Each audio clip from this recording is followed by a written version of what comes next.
ரொம்ப நாள் உள்ள சளியை சீக்கிரமாக குணமாக்கிடலாம். இப்போ சளி மருந்து எப்படின்னு பார்க்கலாம். அதுக்கு நாட்டு வெத்தலை எடுத்துக்கோங்க, கருந்துளசி எடுத்துக்கோங்க, இது கூடவே தும்பை எடுத்துக்கோங்க.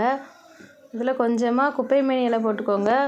அதுக்கப்புறம் கொஞ்சமாக ஓமவல்லியும் கருந்துளசி இலையும் போட்டுக்கோங்க. வேப்பிலை கொஞ்சமாக போட்டால் போதும், ரொம்ப கசப்பாக இருக்கும். அதுக்கப்புறம் தூதுவளை இலையை போட்டுக்கோங்க. இது கூடவே கொஞ்சமாக திப்பிலி போட்டுக்கோங்க. சுக்கை நல்லா இடித்து போட்டுக்கோங்க. கொஞ்சமாக நல்ல மிளகு போட்டு நல்லா கழுவி எடுத்துக்கோங்க. நான் இலைகள்லாம் தனியாக கழுவி இந்த மாதிரி போட்டிருக்கேன். சுக்கை நல்லா இடித்து போட்டிருக்கேன். ஒரு ஆளுக்கு 1 கிளாஸ் அளவுக்கு தண்ணி ஊற்றி நான் 5 கிளாஸ் அளவு தண்ணி ஊற்றிருக்கேன். அந்த 1 கிளாஸ் அளவு தண்ணி வத்துற அளவுக்கு வேக வச்சு எடுத்துக்கலாம். நல்லா ஒரு 10 நிமிஷத்தில் இந்த அளவுக்கு நல்லா ஆவி வந்துடும்.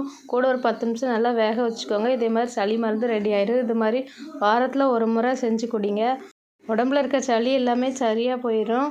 இந்த மாதிரி வீடியோ பிடிச்சிருந்தா சேனல் லைக் பண்ணுங்கள், ஷேர் பண்ணுங்கள், சப்ஸ்கிரைப் பண்ணுங்கள், பெல் ஐக்கானே கிளிக் பண்ணுங்கள். இந்த சளி மருந்து குடிச்சு பார்த்துட்டு கமெண்ட் பண்ணுங்கள்.